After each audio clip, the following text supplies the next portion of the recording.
Numbers के कुछ questions आप लोगों ने कहा था पिछली क्लास से भी पहले जो मैंने होमवर्क में दिए थे। आप लोगों ने कहा था उनमें से कुछ क्वेश्चंस में प्रॉब्लम थी, लेकिन किसी ने भी मुझसे पूछे नहीं वो क्वेश्चंस। तो now is the time, ask me कौन कौन से क्वेश्चन में आप लोगों को problem I. I am talking about the homework I gave on Thursday 54।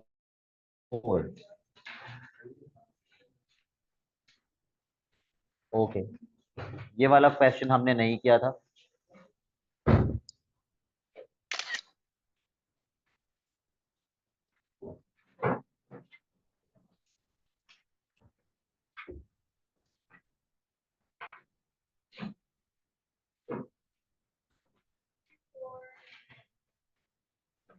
Okay, let's start with question number 54।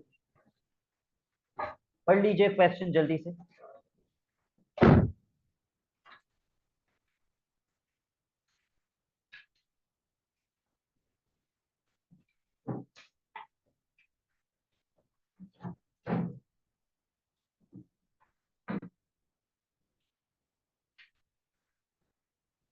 What fraction does the gauge show? ये जो gauge है ये किन दो वैल्यूज के बीच में है? 1/4 और 1/2 के एग्जैक्टली बीच में है। किसी भी दो वैल्यूज की मिड वैल्यू कैसे निकालते हैं? दोनों को प्लस करके डिवाइड बाय 2। तो this is exactly what we are going to do. हम इन दोनों को प्लस करेंगे और पे डिवाइड बाय 2 कर देंगे। 1/4 प्लस 1/2 डिवाइडेड बाय 2 मैं कहां लिखूं? आप यहां ब्रैकेट लगा के प्लस कर लीजिए और आखिर में डिवाइडेड बाय 2 लिख लीजिए। तो इनको प्लस करने के लिए मुझे ब्रैकेट के अंदर क्या लेना पड़ेगा? 2 और 4 का एलसीएम बच्चे कहते हैं 8। It is not 8। 2 और 4 का एलसीएम 4 होता है। कैसे, अभी चेक कर लेते हैं जी। हो गया था आपसे? तो फिर आप ना करें, जिनसे नहीं हुआ था वो अभी कर लें। इन दोनों को मल्टीप्लाई करेंगे तो एलसीएम आ जाएगा 4। अगर मेरा एलसीएम 4 आ रहा है तो पहले डिनोमिनेटर को किससे मल्टीप्लाई करेंगे? 1 से। तो न्यूमरेटर को भी 1 से। लेकिन दूसरे डिनोमिनेटर को किससे मल्टीप्लाई करेंगे? 2 से। तो न्यूमरेटर को भी 2 से। आई होप अब तक सबको ये पता है कि ये मल्टीप्लिकेशन कैसे कर रहा हूं। अच्छा, तो ये बन जाएगा 1+2 डिवाइडेड बाय 2। यस, ये बन जाएगा 3/4। अब ये जो डिवाइडेड बाय 2 है हुजैफा, इसका क्या होगा? कर लिया ब्रैकेट सॉल्व मैंने। मल्टीप्लाई बाय क्या कर देंगे? रेसिप्रोकल होके क्या हो जाएगा? 1/2।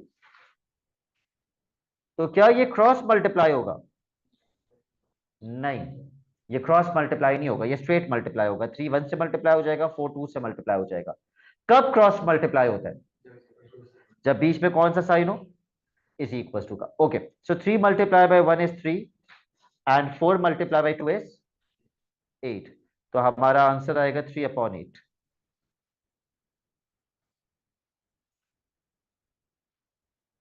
ओके, जेमल यहां फ्रैक्शन कितना है जिसको मैंने हाईलाइट किया है? 1/4। 1/4 कितना होता है वैसे? क्वार्टर। फिर कितना है? 1/2 which is half and then 3/4।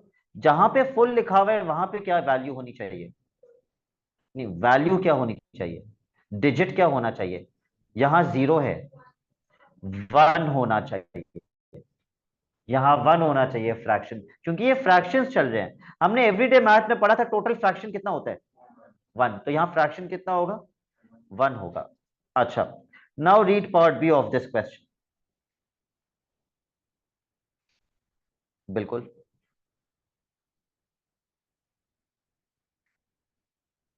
5 क्या आप मुझे बता सकते हैं इसकी क्रॉस मल्टीप्लिकेशन क्या होगी? मैं आपको दो हेडिंग्स भी बता देता हूं। एक हेडिंग फ्रैक्शन की बनेगी और एक हेडिंग लीटर्स की बनेगी। Okay, the tank holds 48 litres when it is full. तो आपने क्या बोला? लीटर्स में 48 आएगा और फ्रैक्शन में 1 आ जाएगा। What is the question asking us to find? कौन से लीटर्स?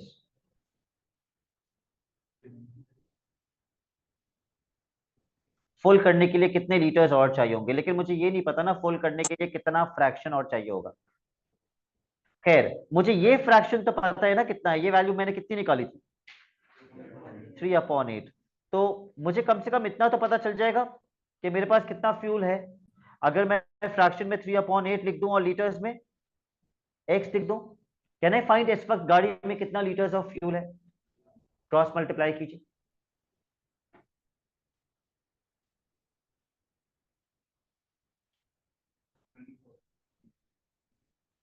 और देखिए कितने लीटर्स ऑफ फ्यूल गाड़ी में है इस वक्त।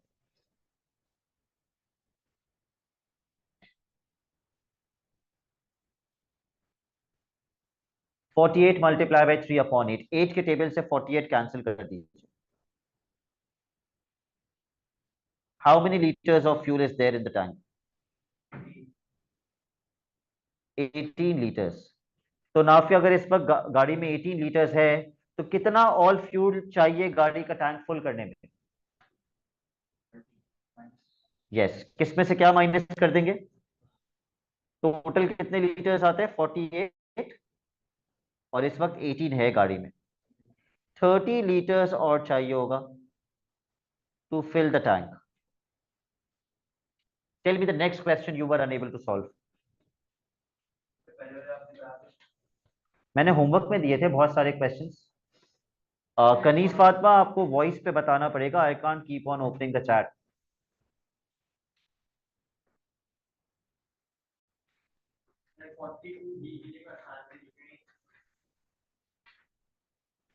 Okay, sir 42। 42 भी। ठीक है। A troublesome question, question number 42। I wonder why nobody is asking me this question. मेरे पूछने पर आप लोग बता रहे हैं, खुद से मुझे नहीं बता रहे।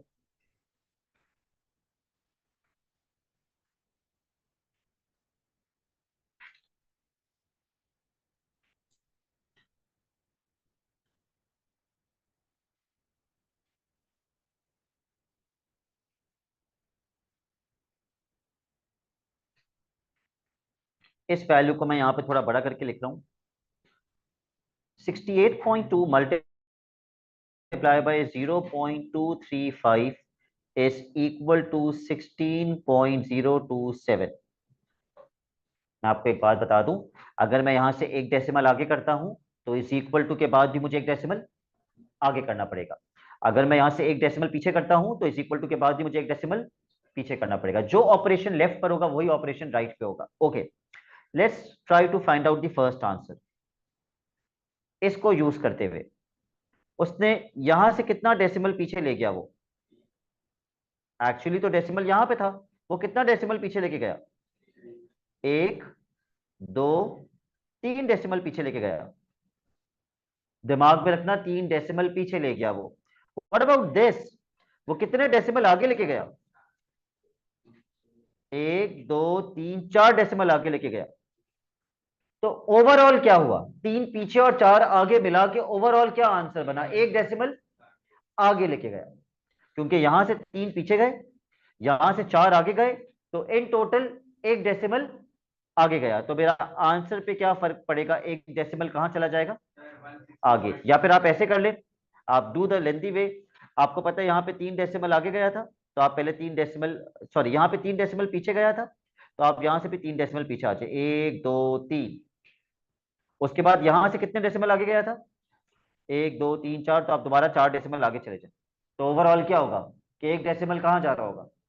1 डेसिमल आगे जा रहा होगा। तो जब आप 1 डेसिमल आगे लेके जाएंगे तो आपका आंसर क्या बनेगा? 160.27।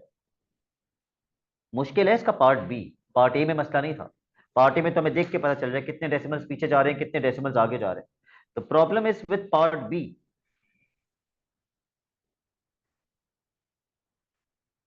दिस डिवाइडेड बाय दिस, ये कहां से आ गया? मेरे पास तो ये दोनों मल्टीप्लाई हो रहे थे, ये कहां से आया मेरे पास? Exactly exactly. यहां से इन दोनों में से कोई एक वैल्यू क्वेश्चन वहां ले जाके डिवाइड कर दिया। क्वेश्चन में कौन सी वैल्यू को वहां लेके गया? यहां तो 0.0235 लिखा हुआ है, लेकिन एक्चुअली यहां से क्या गया नीचे? 0.235, ये वहां चला गया।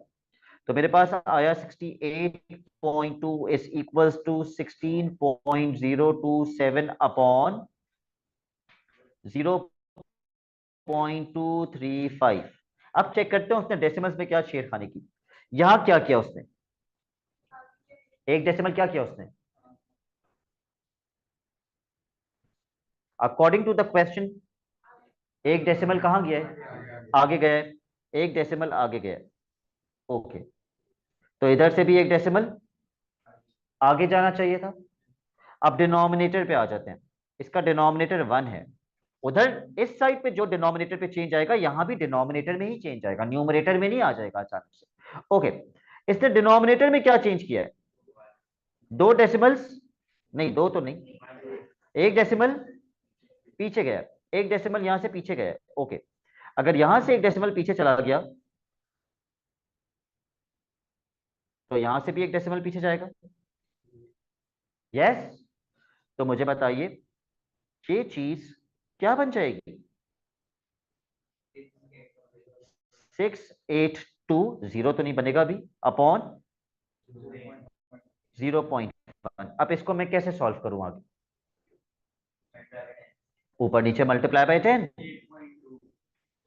ऊपर नीचे मल्टीप्लाई बाय 10, तो ये बन जाएगा 6820 upon 1, which is what, which is what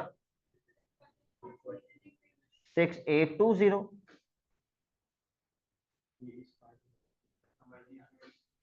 अच्छा, मैं दोबारा समझा देता हूं। ये वाला जो पार्ट है थोड़ा सा मुश्किल है, आई अग्री। इस पार्ट के अंदर जो क्वेश्चन मुझसे कह रहा है, वो मुझसे मांग रहे हैं 160.27 अपॉन 0.0235 की वैल्यू। पहले तो आपने ये सोचना है ये फ्रैक्शन आया कहां से, सवाल को देख के बताइए ये फ्रैक्शन आया कैसे।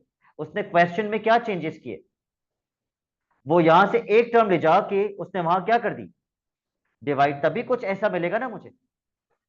अच्छा, तो मैं भी डिवाइड कर देता हूं इस टर्म को ले जाके वहां पे, तो ये बनेगा 68.2 इज इक्वल टू, आप देखिए क्वेश्चन में बताया हुआ है, नीचे क्या आ रहा है, नीचे क्या आ रहा है 0.0235, तो यही नीचे आएगा ना, ये 68.2 थोड़ी चला जाएगा नीचे, फिर ये थोड़ी डिवाइड हो रहा होगा। अच्छा, अब मैं क्वेश्चन से कंपेयर करता हूं, मैं ये क्वेश्चन दोबारा लिख लेता हूं यहां पे। द क्वेश्चन इज 160.27 डिवाइडेड के बजाय मैं अपॉन लिख रहा हूं 0.0235। Let's see what changes have been made. Question में और आंसर में क्या चेंजेस हैं। क्वेश्चन मुझसे कह रहे हैं ये होना चाहिए, 160 होना चाहिए। तो 160 बनाने के लिए मुझे इस डेसिमल को कहां ले जाना पड़ेगा, एक डेसिमल कहां ले जाना पड़ेगा, आगे। तो अगर मैं यहां पर एक डेसिमल आगे लेके जा रहा हूं तो लेफ्ट हैंड साइड पे भी मुझे एक डेसिमल आगे लेके जाना पड़ेगा। ये तो न्यूमरेटर की सेटिंग पूरी हो गई। अब आते हैं डिनोमिनेटर पे। अकॉर्डिंग टू द डिनोमिनेटर जोनेरा क्या चेंज आया है,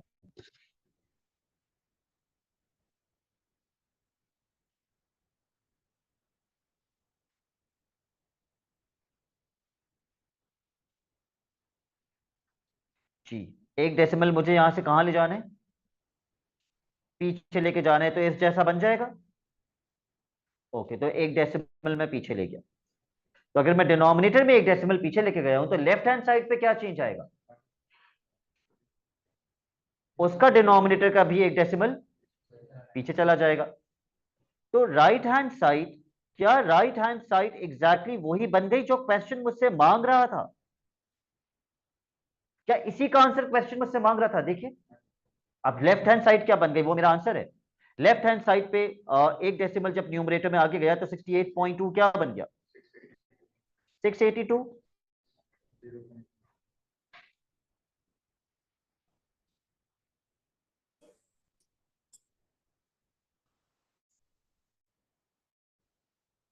तो न्यूमरेटर बन जाएगा 682। डिनोमिनेटर जब एक डेसिमल पीछे जाएगा तो डिनोमिनेटर क्या बन जाएगा,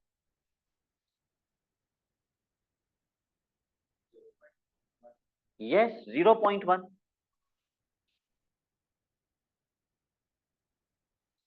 682 upon 0.1, this is my answer. But the problem is कि आगे सिंप्लीफाई हो सकता है। कैसे सिंप्लीफाई हो सकता है? मुझे ऊपर नीचे क्या करना पड़ेगा? मल्टीप्लाई बाय 10 करना पड़ेगा।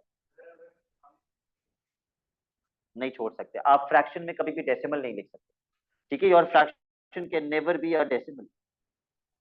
6820 अपॉन 1 विच इज 6820।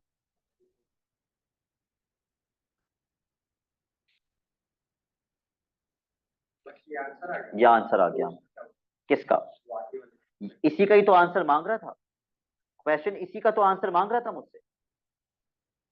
इसका आंसर ये आ गया, ठीक है? और बताइए और कौन से क्वेश्चन में प्रॉब्लम आई है?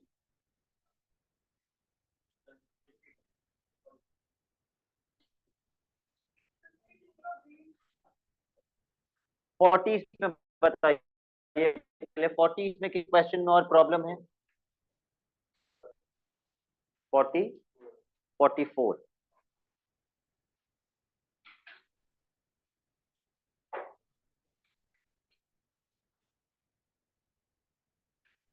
अच्छा, आपस में शयान मुझे आवाज नहीं आएगी कुछ भी डिस्कस करने की। 44 का कौन सा पार्ट? Part B. ए भी करवा देते हैं, ओके। 3 whole 1/5 minus 2 whole 2/3। सबसे पहले मिक्स्ड होल नंबर को हम फ्रैक्शन में कन्वर्ट करते हैं। 3 होल 1/5 क्या बन जाएगा? 16/5। आई होप सबको कन्वर्ट करना आता है, अगर नहीं आता तो बताओ तो मैं रिपीट कर देता हूँ। Okay, 2 whole 2/3 will become 8/3। 5 और 3 का एलसीएम,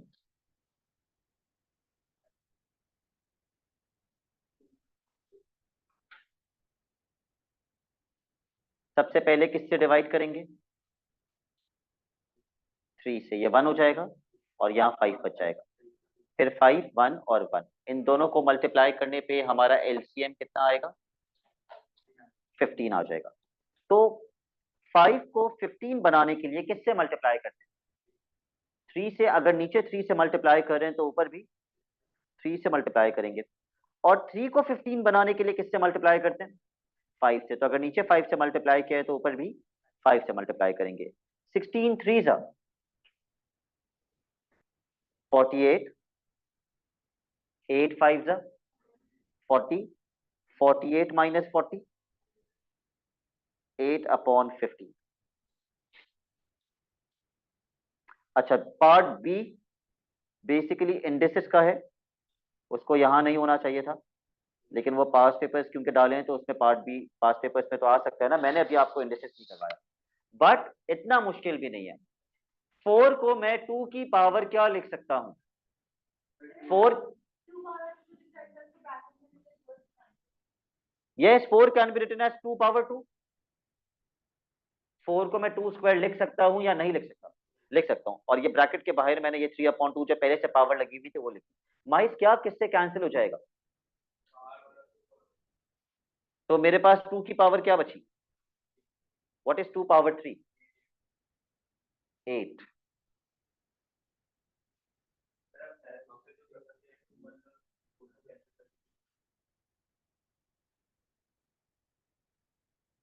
ये कौन सी मैथ है? नो, वो बाय चांस सही आ रहा है, ये कोई मैथ नहीं है। हाँ, कुछ बच्चे गलती ये करते हैं, वो इसको 4 होल 3/2 समझते हैं। ये मिक्स्ड होल नंबर नहीं है, ये पावर है, 4 की पावर है 3/2। It is not 4 whole 3/2। अगला क्वेश्चन बताइए। 40 इसमें और कोई क्वेश्चन है? 48।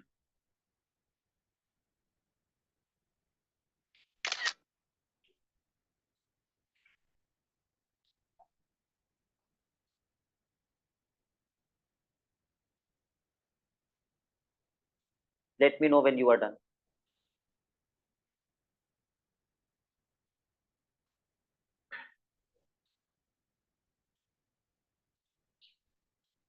Alright, part A. 9 और 4 का क्या लेना पड़ेगा? 9 और 4 का एलसीएम 36 आएगा। वो मैं आपको निकाल के भी दिखा देता हूँ।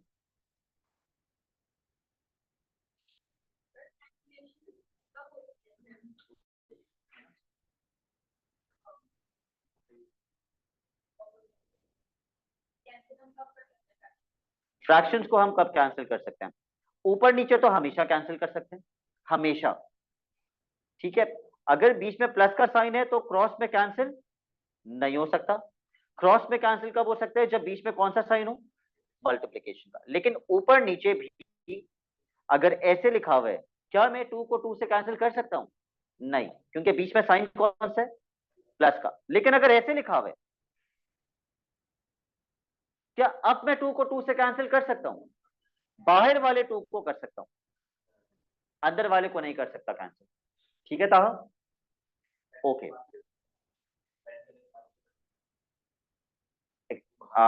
एक्सपैंड करने के बाद कैसे कैंसिल होगा? अगर आपने 2 को ब्रैकेट से मल्टीप्लाई कर दिया तो ये बन गया 4 प्लस 2x अपॉन 2। अब थोड़ी कैंसिल हो सकता ऊपर नीचे, अब नहीं कैंसिल कर सकते। ठीक है, तो एलसीएम क्या आया? 36। तो 4 को किससे मल्टीप्लाई करते हैं कि 36 बने? तो ऊपर भी 9 से करेंगे, और नीचे वाले 9 को किससे मल्टीप्लाई करेंगे कि 36 बने? 4। तो ऊपर भी 4 से करेंगे।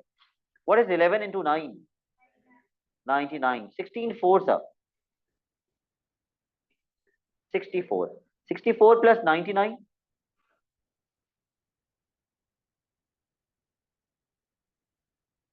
163। अच्छा, अब ये किसके टेबल से कैंसिल हो सकता है? 3 के टेबल से? नहीं। ओके, ये कैंसिल ही नहीं हो सकता। So this will be our answer. Part B. सबसे पहले क्या करेंगे? 7 को किससे मल्टीप्लाई कर देंगे? ये दूसरा वाला है।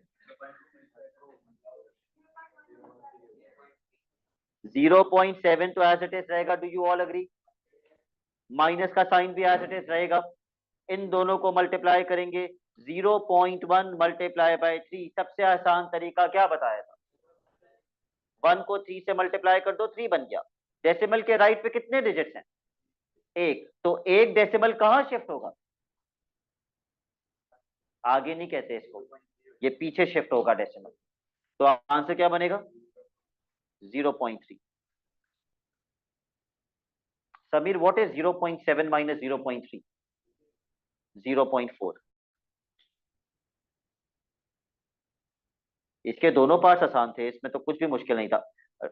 और बताइए कौन से क्वेश्चन में प्रॉब्लम है? 53। ओके, यस, इसमें प्रॉब्लम होना चाहिए था, ये मैंने क्लास में नहीं करवाया था। ओके, 53 का पार्ट ई। अब मैं पूरा ही करवा देता हूँ। 7056 as a product of its prime factors. Huzaifa, ये आपने किया था होमवर्क में? अच्छा, चलिए शुरू हो जाइए। कुछ बच्चे हाथ बांध के बैठ गए। ओके, जिन जिन बच्चों से नहीं हुआ ये अभी स्टार्ट कर लीजिए। समीर चलिए, एलसीएम लीजिए इसका। Start with 2।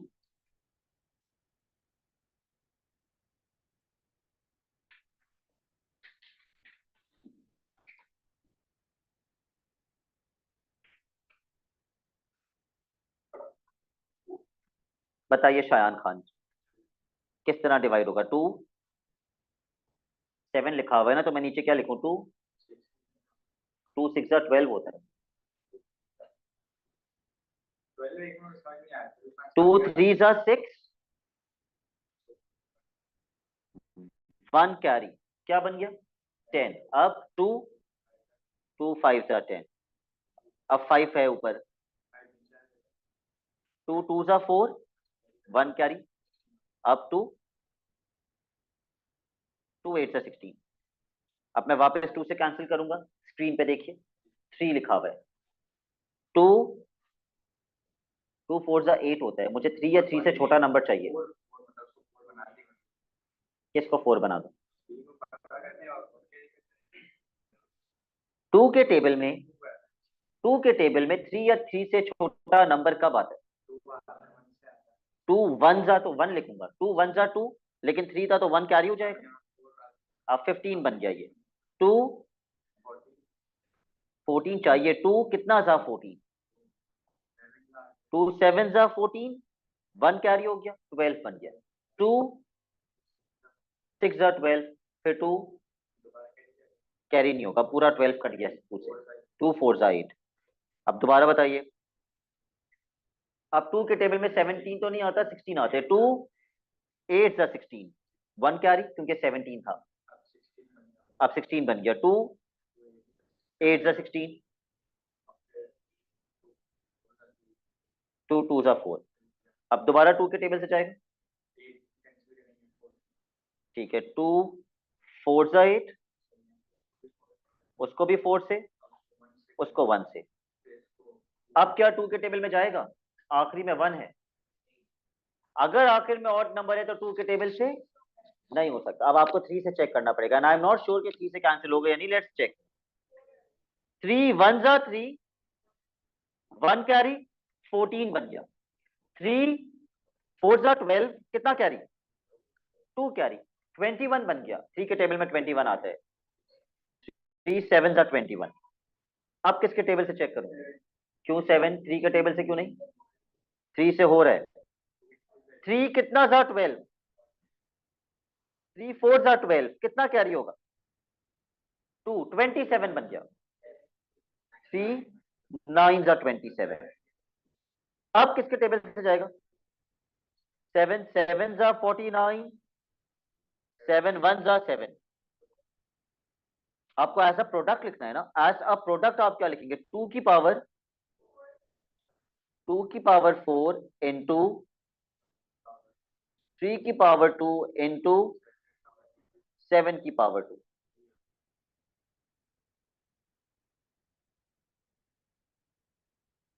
यह आपका पार्ट ए का आंसर है।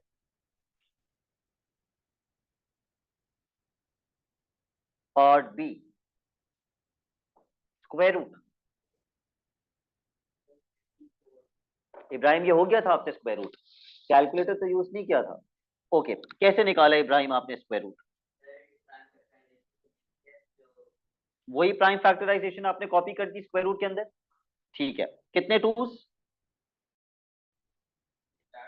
4 टूस, 2 3, 2 7। सलमान कैसे लेते हैं square root, what do we do inside the square root, पहली बार तो नहीं कर रहे। 5 कैसे लेते हैं स्क्वायर रूट,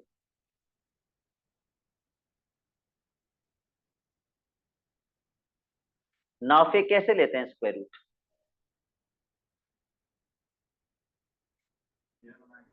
यस, पेयर बना के बाहर निकालते हैं। दो दो का पेयर बना के बाहर निकालेंगे, ये एक 2 का पेयर बना, 2 बाहर आ गया, फिर एक और 2 का पेयर बना, वो भी बाहर आ गया। ये सब आपस में, ये जो बाहर निकल रहे हैं ये आपस में क्या हो जाएंगे, मल्टीप्लाई। फिर एक 3 का पेयर बना, एक 3 भी बाहर आ गया, एक 7 भी बाहर आ गया, अंदर कुछ भी नहीं बचा। क्या क्या बाहर आ गया, एक 2, फिर दोबारा एक 2, फिर एक 3 और फिर एक 7। कितना बनेगा ये,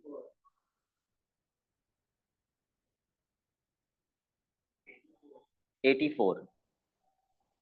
लेकिन ये तो बहुत अफसोस की बात है कि सलमान ने बोला मुझे तो कोई आइडिया नहीं है सर, पेयर बना के बाहर कैसे निकाल, और ये पहली बार नहीं कि हमने square.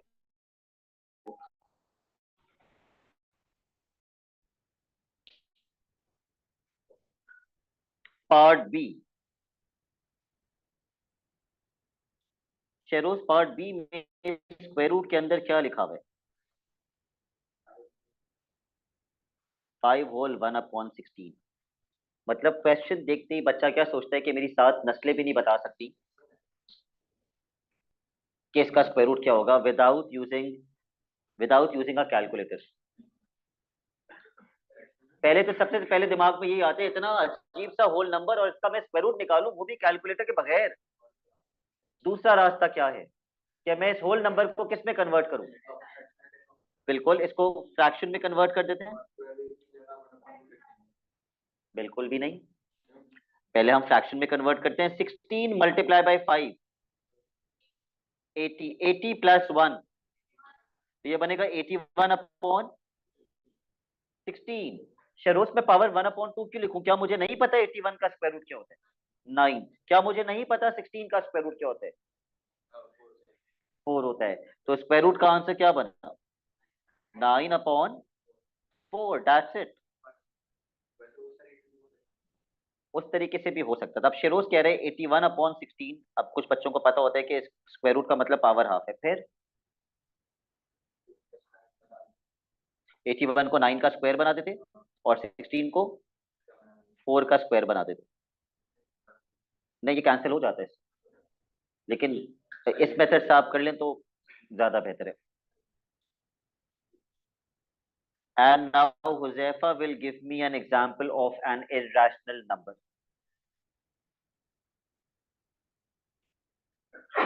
That's a very irrational answer.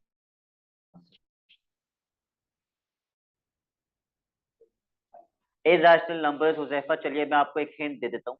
Special numbers होते हैं, वो तो प्राइम होते हैं जो सिर्फ अपने नंबर में आते हैं। स्पेशल नंबर्स होते हैं। यस, स्क्वायर रूट वाले नंबर्स। स्क्वायर रूट वाले नंबर्स जैसे कि स्क्वायर रूट 3। स्क्वायर रूट 4 नहीं होता। स्क्वायर रूट 4 कितना होता है? 2 के बराबर। तो फिर वो इरेशनल नहीं है। Pi is an irrational number definitely. Pi भी इरेशनल नंबर है। 2√2, 5√7, किसी का भी स्क्वायर रूट, मगर वो इंटीजर नहीं आना चाहिए। जैसे कि स्क्वायर रूट 4 नहीं होता। और किसका स्क्वायर रूट नहीं होना चाहिए? स्क्वायर रूट 9 नहीं होना चाहिए, क्योंकि स्क्वायर रूट 9 कितना होता है? 3। स्क्वायर रूट 9 कितना होता है? 3। तो वो इरेशनल नहीं है। स्क्वायर रूट 25 इरेशनल नहीं है, क्योंकि स्क्वायर रूट 25 कितना होता है? 5। बाकी सब इरेशनल है। क्या ये? इसका क्या? ये अगर स्क्वायर रूट 7 इरेशनल नंबर है, किसी भी इरेशनल को अगर हम मल्टीप्लाई करेंगे तो वो इरेशनल ही रहेगा। ठीक है, ये देखो ना, मैंने 2√2 लिखा, उसमें प्रॉब्लम नहीं हुई तुम लोगों को। तुम लोगों को 5√7 में प्रॉब्लम हो गई। इधर भी तो मैंने स्क्वायर रूट 2 को 2 से मल्टीप्लाई किया, ये तब भी इरेशनल ही रहेगा। ठीक है, ये तब भी इरेशनल रहेगा। तो हुजैफा, आज हमने सीखा irrational numbers are special numbers जो स्क्वायर रूट की फॉर्म में होते हैं। और सबसे फेमस इरेशनल नंबर कौन सा होता है? पाई। अगला क्वेश्चन जो नहीं हुआ,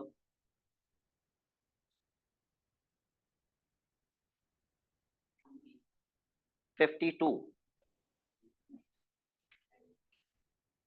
52 का सिर्फ बी या ए भी करवाऊं?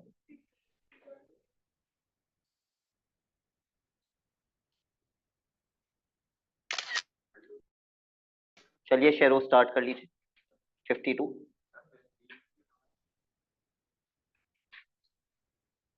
अच्छा, स्टैंडर्ड फॉर्म तो मैंने अभी आपको नहीं पढ़ाया ना। स्टैंडर्ड फॉर्म इसमें है भी नहीं। सिग्निफिकेंट फिगर्स वो तो हमने किया है।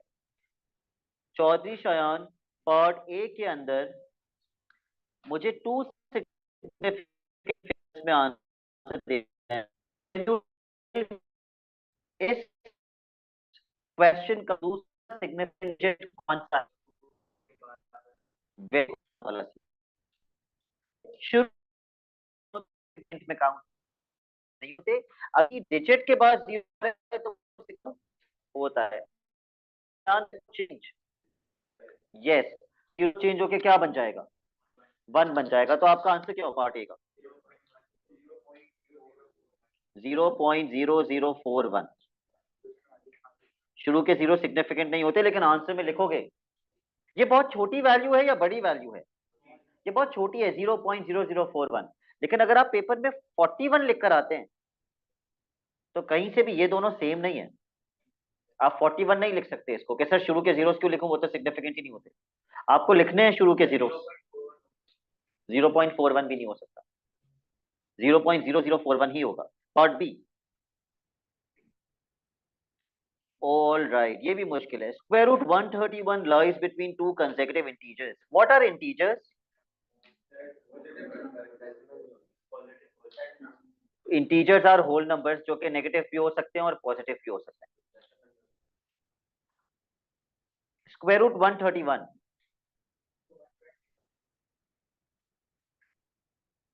ये कह रहे दो दो नंबर्स के बीच में आता है ये। 11 का स्क्वायर रूट क्या होता है? 11 का स्क्वायर क्या होता है?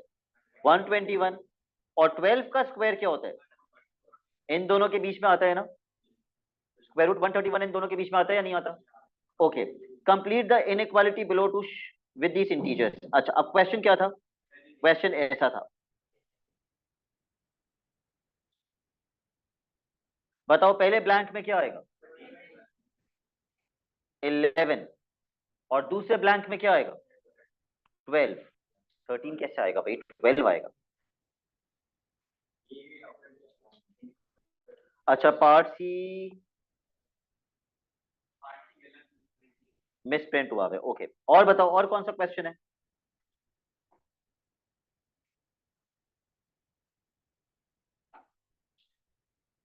मैंने आप लोगों को फ्राइडे को होमवर्क दिया था, सारे क्वेश्चंस हो गए थे हमारे क्या? तो और कोई इसमें नहीं है question? Are we done with all the queries? Okay.